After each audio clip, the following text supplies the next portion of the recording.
Հարգելի գործընկերներ, ինչ թվում է, որ մեր սիրելի դաշնակցական գործընկերները, երբ որ գնում են իրենց գրասենյակ, այն մատրիցա կինոյի մեջ մի հատ սարք կար, որ պահում չկսնում են, ամեն ինչ մոռանում են։ Հա, ներողություն, ասում եմ մատրիցա, չէ, մատրիցան լրիվ ուրիշ։ Շատ տեղել նմանություններ կան, բայց հա, Սևազգեստ մարդիկ ֆիլմի մեջ այն որ սարք կար, ասես չկսնում են, մոռանում են ամբողջ կյանքը ու մեկը, չգիտեմ, կարող է Հրանտ Մարգարյանն է, կարող է հիմա պարոն Ռուստամյանն է, ասում է ուրեմն լսեք։ Այն ամեն ինչ եղել է չկա, էս է իրականություն։ Հիմա պարոն Խաչատրյանը եկավ երկար ելույթ ունեցավ, ճիշտ ասած ես առանձնապես չհասկացա ինչի մասին է ելույթը, բայց ինձնից կպահանջվի ընդամենը 15 վայրկյան այդ ելույթի ամբողջ հիմքը քանդելու համար։ Պարոն Խաչատրյանը եկել ասում է այդ որտեղից վերցրեցի 29743 կիլոմետր քառակուսի թիվը։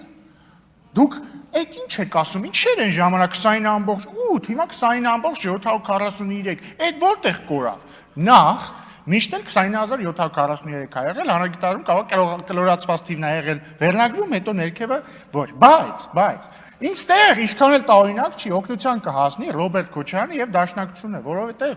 սիրելի պարոն Խաչատրյան, ես հիմա ձեր քաղաքական ամնեզիան կվերացնեմ։ Ուրեմն Դաշնակցությունը 2005 թվականին կոալիցիայի մեջ էր Ռոբերտ Քոչարյանի նախագահության օրոք։ 2005 թվականին Հայաստանի Հանրապետության կառավարությունը, եթե չեմ սխալվում, նույնիսկ Քոչարյանի ստորագրությամբ վավերացրել է Հայաստանի հողային ֆոնդը։ Հեսա միարվական բան անեմ։ Հենց փաստաթղթի անունն էլ ասեմ, էլի։ Հայաստանի Հանրապետության հողային ֆոնդի արտադրության եւ բաշխման վերաբերյալ հաշվետվություն։ Այնտեղ գիտեք ինչ ա գրած, որ Հայաստանի Հանրապետության հողային ֆոնդը բաղկացած է 2974.3 հեկտարից։ Էդ էլ որ բաժանեք համապատասխան թվի կստանա 20743 կիլոմետր քառակուսի։ Բայց կարող եք ասել դե 2005 թիվն ա եղել, խառնել ենք, չենք նկատել։ Նույնն ա եղել 2010 թվին, 2015 թվին։ Հետևաբար այդ որ ասում եք որտեղից եք վերցրել 20743 կիլոմետր քառակուսին, պարոն Խաչատրյան, ձեզնից ենք վերցրել։ Ձեզնից, անձամբ ձեզնից ենք վերցրել։ Անես որ դուք եկեք ասեք այդ ուր են կորել են մնացած հեկտարները։ Ընդհանրապես դժվար չի էլի գոնե research արեք, պարոն Խաչատրյան, ինչ որ կոնսպիրոլոգիական տեսություն սարքելուց առաջ մի հատ բան արեք, էլի главное в ходе следствия не выйти на самого себя։ Հաջորդը, պարոն Խաչատրյան, եկել ասում եք երկար խոսեցիք Ալմատայի հռչակագրի մասին, չգիտեմ, սենց ինչ-որ սենց բաներ արեցիք, այնտեղ սևով սպիտակին գրված է, որ միջ հանրապետական սահմանները, գոյություն ունեցող միջ հանրապետական նկատի ունի խորհրդային հանրապետությունները, դառնում են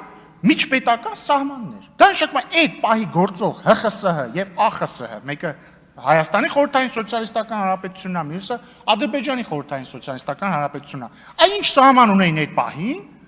եւ համապատասխանաբար նաեւ այնտեղ Ղազախստան, Տաջիկստան եւ այլն, այսպես Թուրքմենստան, Ղրղստան, Ուզբեկստան, դառնում են միջպետական սահմաններ, ինչն է այստեղ անհասկանալի։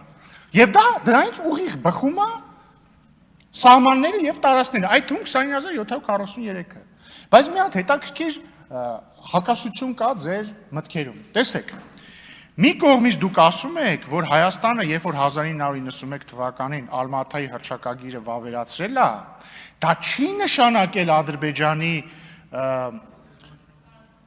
տարածքային ամբողջականության ճանաչում, ես տենց հասկացա, այդ ասեցիք, կարող ենք հետ տալ։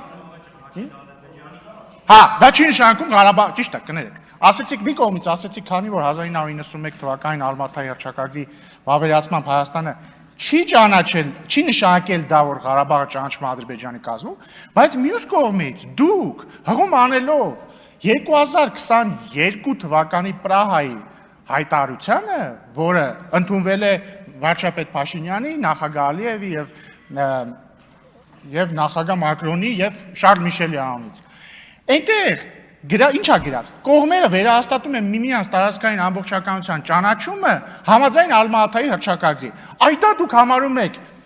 փոփոխություն քաղաքականության, ինչի հետևանքով ռուսական խաղաղապահ ուժերը իրենց ֆունկցիան չկատարեցիք։ Հիմա կողմնորոշվեք Ալմատայի հռչակագրով միմյանց տարածքային ամբողջականության ճանաչումը նշանակում է նախկին խորհրդային հանրապետությունների սահմանների ճանաչում, թե չի նշանակում, որովհետև եթե չի նշանակում, նշանակում դուք կեղծ մեղադրանք եք ձեր տեսանկյունից առաջադրում Փաշինյանին, բայց իրականում իհարկե նշանակում է, բայց դուք էլի կեղծ մեղադրանք եք առաջադրում Փաշինյանին։ Եվ հարգելի գործընկերներ, ավարտելով նաև անդրադառնալով բանին, էլի, ԲՀԿ ձայներին։ Ես կարծում եմ, որ նորից պետքա սկսենք սկզբից, էլի։ Բարգավաճ Հայաստանը չի ստացել ձայներ, ձեր ասած, տեղամասերում։ Հասկանում եք։ Այդ ձայները չկան ի բնե, որովհետև այդ ձայները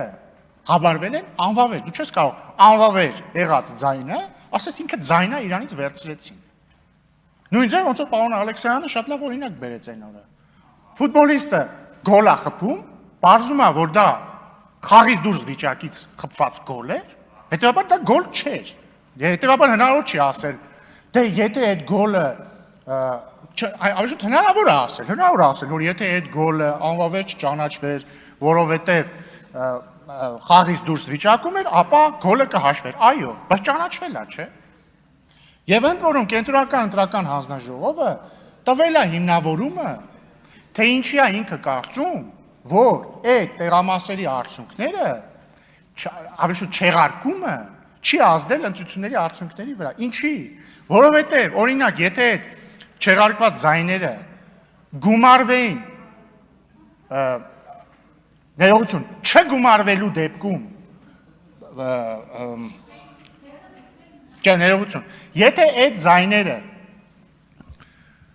ինչա տեղի ունեցել, հիմա այդ ձայները գումարվել են անվավերներին և հետևաբար անճշտություններին,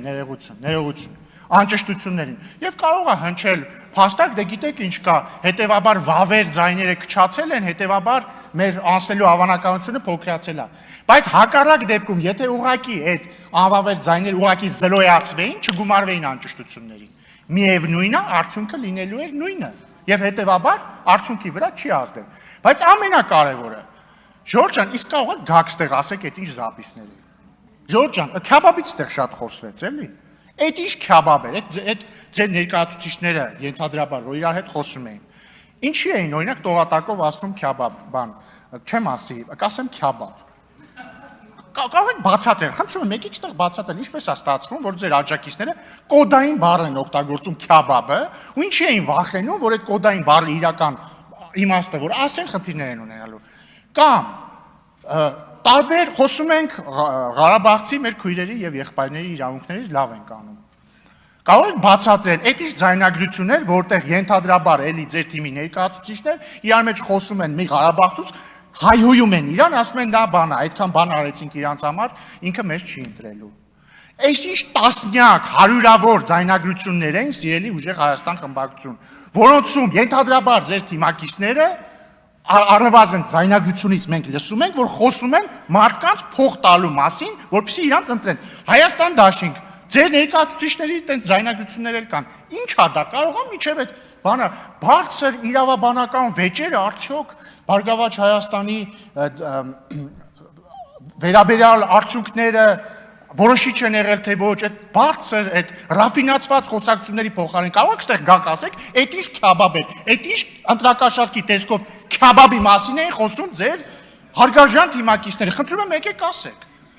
Որովհետև հարգելի գործընկերներ, եթե ձեզ թվում է, որ մենք բարեկիրթ ենք եւ դա նշանակում է, որ մենք նաեւ լինելու ենք մեղմ,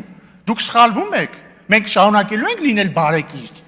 Բայց ոչ ոք երբեք չի մոռացելու, չի մոռանալու այն համակարգված ընտրակաշարքի սխեման, որը ձեր համապատասխան քաղաքական ուժերը գործարկել են, ինչը ակնհայտորեն բխում է